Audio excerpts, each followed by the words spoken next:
मिलनी समझ के तो नहीं पकड़ा था। I have not reached there yet.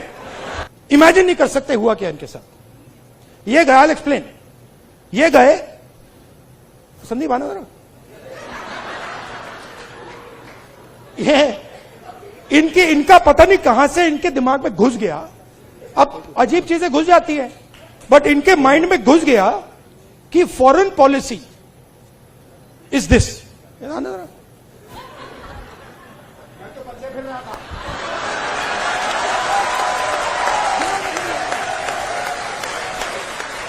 अब पता नहीं किसने डाला, कहां से घुसा कि भाई फॉरेन पॉलिसी का मतलब imagine the ignorance foreign policy. एक चीज पूछ सकता हूं? हाँ, मिलनी समझ के तो नहीं पकड़ा था? I have not reached there yet. But पता नहीं कहां से घुस गया कि फॉरेन पॉलिसी का मतलब नेताओं से गले लगना।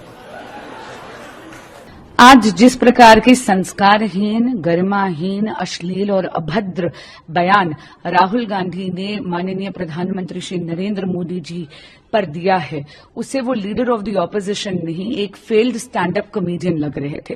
ही was resorting to cheap innuendos and he was indulging in locker room talk. इस देश को एक सकारात्मक विपक्ष की जरूरत है। लोकतंत्र में नेता प्रतिपक्ष की बहुत अहम भूमिका होती है and this country deserves better than a 56-year-old man like Rahul Gandhi behaving in a juvenile manner. रही बात मोदी सरकार की कूटनीति की, तो नरेंद्र मोदी वो यशस्वी नेता हैं जिन्होंने एक नहीं बल्कि 9 FTA साइन करके भारत के आर्थिक भविष्य को सुरक्षित करा है।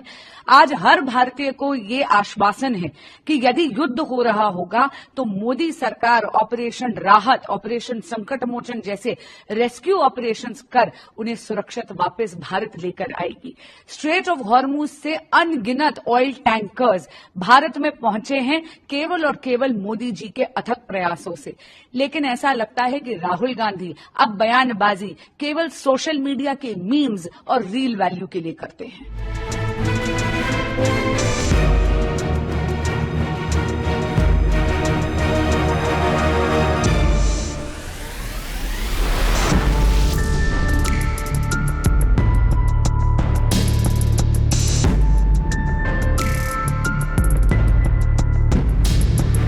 इमेजिन हुआ क्या, एक साइड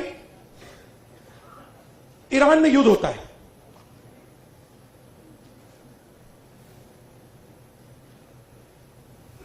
हिंदुस्तान के लिए अगर हिंदुस्तान अपनी स्ट्रेंथ को समझता और अगर हिंदुस्तान का नेता इंदिरा गांधी जी जैसा होता तो हिंदुस्तान के लिए दुनिया में सबसे बड़ी अपॉर्चुनिटी आपके सामने आई। कौन सी कि भैया ईरान हमारा पुराना दोस्त, अमेरिका हमारा दोस्त, रशिया हमारा दोस्त, चलो भैया हम रेलेवेंट बन जाते हैं, इनकी दोस्ती बनाते हैं। हुआ क्या? नहीं हुआ क्या, पाकिस्तान ने हमें जगह उठा के ले गया। जो मीडिएटर पाकिस्तान बन गया और हिंदुस्तान, मोदी जी देखते रह गए। ये हुआ क्या भाई, ये कैसे हुआ? अब क्या हुआ? अभी ये मीडिया वाले आपको बता नहीं रहे। मुझे मालूम है आजकल भैया, मैं आपको बता रहा हूं, मोदी जी के ऑफिस के अंदर से मुझे इंफॉर्मेशन मिलती है। पूरा रिवोल्ट चल रहा है अंदर। हुआ क्या?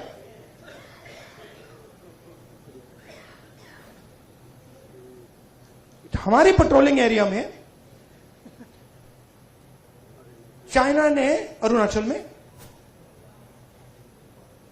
हमें पेट्रोलिंग करने से मना कर दिया कि भैया हां ठीक है, वो सब बात ठीक है, ये आपकी जमीन है, मगर आप यहां पेट्रोलिंग नहीं कर सकते।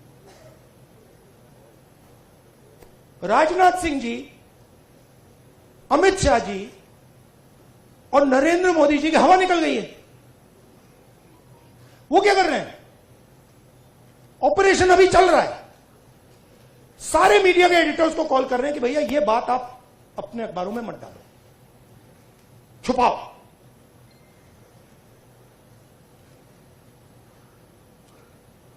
सीधा बिना सोचे समझे देश का नुकसान कर रहे हैं।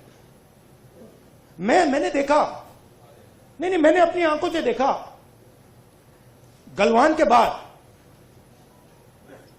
प्रधानमंत्री आए, जूम कॉल थी, प्रधानमंत्री कहते हैं हिंदुस्तान की जमीन का 1 इंच चाइना ने नहीं लिया।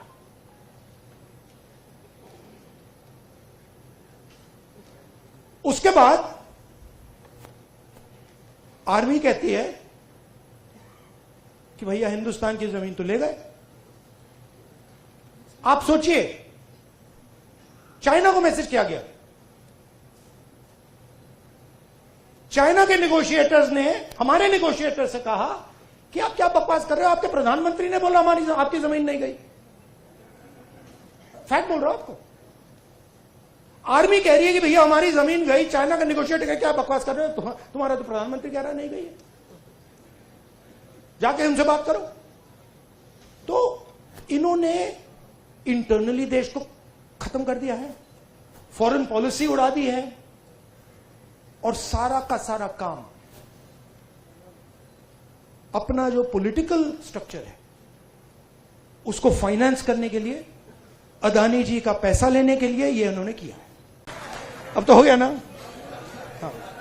क्योंकि अब कांग्रेस पार्टी, ऑपोजिशन, सबका एक्सप्रेशन चालू है, अब नहीं रुकने वाला। वो क्या, हाँ, thank you, tata, good bye.